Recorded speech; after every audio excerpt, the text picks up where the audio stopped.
What's up, everybody? Chris Pinnell here. We're talking start sits for week 6 of the fantasy football season. If you do enjoy today's video, or even if you don't, make sure to leave a like down below. Subscribe to the channel if you haven't yet done so. If you have any questions, comments, concerns, leave a comment. I'll be more than happy to get back to you. Let's get into it. We're going to start with the quarterback position. I have 2 starts. I have 2 sits. We'll start with my start of the week, Matthew Stafford of the Los Angeles Rams. This is an absolute boom spot for this Los Angeles Rams offense. They come in with a 27.5 implied team total. And for those of you that don't look at Vegas totals or things like that when considering start sit options, when you do have like one guy you're really considering playing versus another, looking at team totals from Vegas is something that can be a nice deciding factor, because obviously the higher the number is, the more likely there's going to be offensive production in that game. So if it's like a 1v1 and it's like barely a difference that you can't decide, sometimes that's a good deciding factor. But I currently have Stafford as my QB10 on the entire week, so that does put him in the QB1 category. And I'm at 17.2 points projected for just under 280 passing yards and 1.4 passing touchdowns. But I do think there is certainly upside for more, especially with the addition of Cooper Kupp being back in this offense. The only downside with Stafford is this season, because he's been great yardage-wise. He's been over 300 yards in 3 out of 5 weeks, is that the touchdowns really have not been there yet. He's only averaging 1 touchdown per game. But with the sheer amount of volume that the Rams offense has throwing the ball through the air, nearly 40 times per game, which is up there top 5 in the league, really behind the Minnesota Vikings, who were throwing the ball close to 40 times per game, but they're really not too far behind anyway.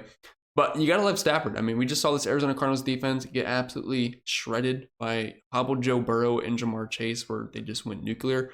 They're allowing the 5th most points per game to fantasy quarterbacks, 275 passing yards per game, and roughly 23, 24 fantasy points, depending on your league scoring here. So loving Stafford. The completion percentage has not been too high this year, only at 61%, but again, addition of Cooper Kupp should just help things because that's obviously his favorite target.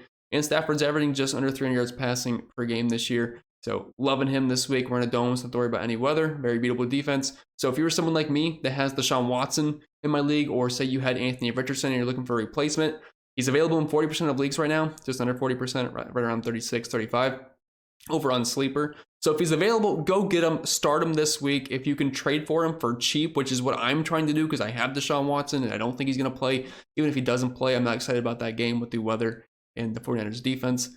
So go out there, get him for cheap, and this is an excellent spot start week for him. My second stardom here at the quarterback position, it's not going to feel good, but it's Dak Prescott here, the Dallas Cowboys. I know we all have a sour taste in our mouth if you were forced to play him last week versus the San Francisco 49ers in primetime. And we do get another primetime game here for the Dallas Cowboys. But this time around, I think we're going to have a better time. He's facing Los Angeles Chargers in a 50.5 over-under game, which is the highest of the entire week. Maybe 26.5 point implied team total, which is also one of the highest totals for an offense this week. So if Tony Pollard is not the one getting all the touchdowns, we should get some decent production here from Dak Prescott in the passing game, hopefully in the form of like a CeeDee Lamb, which we need a boom game from him soon. But excellent matchup here versus the Chargers. Hard to find a better one. The only better one would be is the Chicago Bears so far this season versus quarterbacks. But the Los Angeles Chargers allowing the 2nd most points per game, 23.9 fantasy points allowed per game to the quarterback position, 330 passing yards, nearly 2 passing touchdowns. This game is high scoring, back and forth, which it should be. It's only a 2.5 point spread. We're playing the dome, so not to worry about any weather. I think Dak Prescott, as ugly as it may feel, is 100% in play. I currently have him projected for just under 16 fantasy points. He is close to several other guys, but he's in that top 15 range for me. So again, if you were someone that did lose like an Anthony Richardson, or you have a quarterback that you just hate the matchup this week, take a plus matchup with Dak Prescott, roll the dice, and I think we have a good chance of it working out. Moving on to the sit-ems, it might not be a popular take, but I am not in love with CJ Stroud this week. I know he has been excellent so far this year. No interceptions, pretty much about 300 yards per game. Him, Nico Collins, Tank Dell, who did show up on the injury report, which is another factor that could just make you like CJ Stroud a little bit less this week. But this is mainly a matchup play here. The New Orleans Saints defense has been pretty stingy to opposing quarterbacks so far this year. They're actually allowing the 7th fewest points per game to the position, only 14.3, and allowing less than 200 yards per game. I see CJ Stroud just outside my top 15, which it's not like an unstartable situation for CJ Stroud. If you're in a pickle, like I'm okay with it, but I do think there is some better options out there this week. Another sit-in for me this week, it's an easy one. It's Brock Purdy. I realize he's been a top 10 quarterback this year. He's on a great offense, pretty much the best team in football. They just still throw the ball too much, and this is a terrible spot versus the Cleveland Browns defense, who is allowing the 3rd fewest points per game to the position, only 12.1, and less than 150 passing yards per game. But the main reason here Not only is this the lowest over-under game of the entire week, only a 21.25 implied team total for the San Francisco 49ers, which is way below their average. The weather in Cleveland looks awful from a wind perspective, which if you know anything about weather and how it affects fantasy scoring, yes, rain does affect it to a degree, but not as much as you may think. But wind has the most negative correlation when it comes to fantasy points for the passing attack. Wind sucks, and it's going to be around 20 miles per hour sustained. As of right now, that could obviously change by the time Sunday rolls around. But that's going to hurt the passing game here. And an offense that already has CMC, a top 3 running back in football, and doesn't really throw the ball much anyway, they're probably going to keep it on the ground.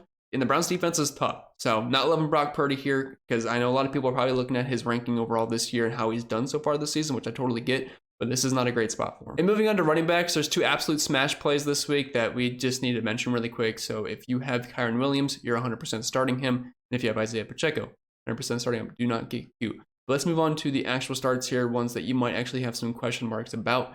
And the number one that we are talking about is James Cook, who I realize is coming off an awful game versus the Jacksonville Jaguars. But let's be honest, this was not a very good game script whatsoever for James Cook's owners. They were trailing, they were playing in London. So I feel like we can kind of throw that one out. But this is a really nice get right spot here versus the New York Giants. They come in with a 29.25 implied team total. They're playing at home. They're 14-point favorites. So it looks like the absolute perfect formula for a running back that is in this situation, which James Cook is the main RB in this offense. Nobody really else to kind of challenge him for too much work here. He's averaging just around 12 carries per game this year. And he's also getting you around 3-4 targets, which is always nice as well. So I think we're kind of locked in for 15 plus total opportunities. And this is a dream spot versus the New York Giants. They're 27 versus running backs, which means they're allowing the 6th most points per game, currently 28, 135 rushing yards, and nearly 1.5 rushing touchdowns. So if you have any questions or doubts after last week about James Cook, this is definitely a great spot to get him back into your lineup. So the next running back, it gets a bit ugly here. I would have Roschon Johnson here, but I am not sure if he's going to play yet or not. So we're going to roll with Alexander Mattison. And while it might not feel good, especially with Cam Akers being in the fold now, and if you're looking at last week, it obviously wasn't too pretty if you didn't get that receiving touchdown. So that kind of salvaged your day. But he is still the main RB1 in this offense. I realize it hasn't been like an amazing season for him so far, especially efficiency-wise. This is a great spot for the run game to kind of get going because we lost Justin Jefferson. And the only downside with the running backs from Minnesota this year has been that they throw the ball more than any other team in the league, close to 40 times per game. But when you take Justin Jefferson out of the equation, I am not sure the Vikings are going to want to throw it as much as they have been. It wouldn't really make as much sense because I'm not really sure guys like Addison or KJ Osborne, they want them to get 15 targets every week. So if they kind of change the game script up a little bit, especially with them being on the road where they don't play as good at football as Kirk Cousins, this is a decent spot versus the Chicago Bears. I mean, opposing team running backs tend to have some pretty darn good games versus them. Now, a lot of it has been through the year so far, kind of giving up a sneaky 6 catches per game on 66 receiving yards and nearly 1 receiving touchdown per game. But they rank 30th versus the position, and I definitely think this is a fine spot for the Vikings here because if they can't get the passing game going, they're going to put up some points. I actually think this game is somewhat decent from a fantasy perspective. 23.5 implied team total here for the Minnesota Vikings, and they are favored in this game. We're trailing last week, which did lead to where the running backs just weren't getting as much involvement.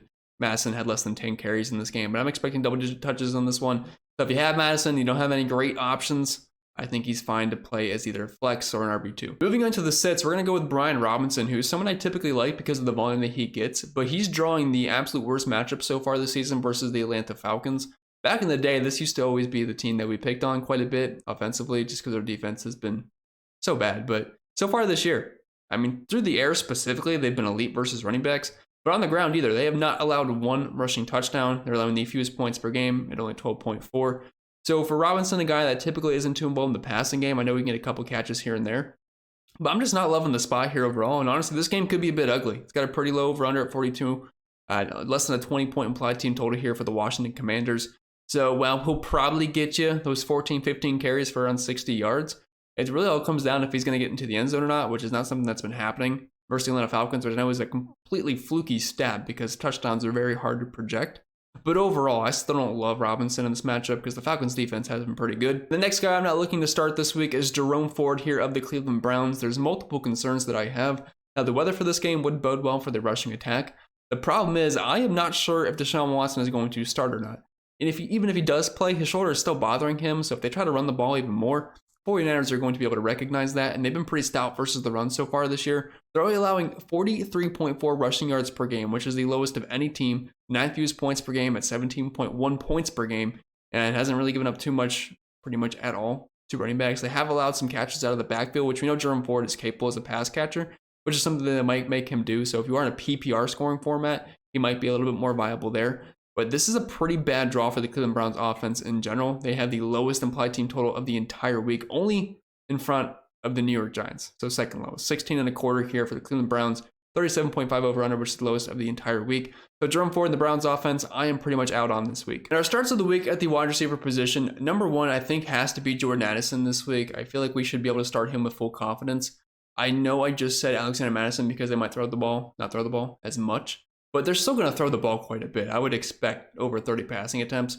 And when you vacate a guy like Justin Jefferson on an offense who is demanding close to 11 targets per game, over 7 catches, over 110 receiving yards on a 29% target share, and a 41% market share of the team's air yards, it's got to go somewhere. And Jordan Addison, the rookie, who I think will be a stud in years to come, he's going to get ample opportunity here. It's going to be him and KJ Osborne, and I feel like the talent is more there. With Jordan Addison, both guys will be involved. But if we can get close to double-digit targets here, Chicago Bears defense, who's been pretty average to below average versus the past this year, sign me up for Addison. So if you were on the mend of should I start him in the first game without Jefferson or should I not, which I don't really think should be a question because all fantasy really is opportunity and volume. And we're going to see an uptick with that with Addison. And when you factor in talent, it's just icing on the cake. And the next one we're looking at is Christian Kirk of the Jacksonville Jaguars. He gets a nice redemption spot here as he failed miserably week 1 versus the same Indianapolis Colts defense.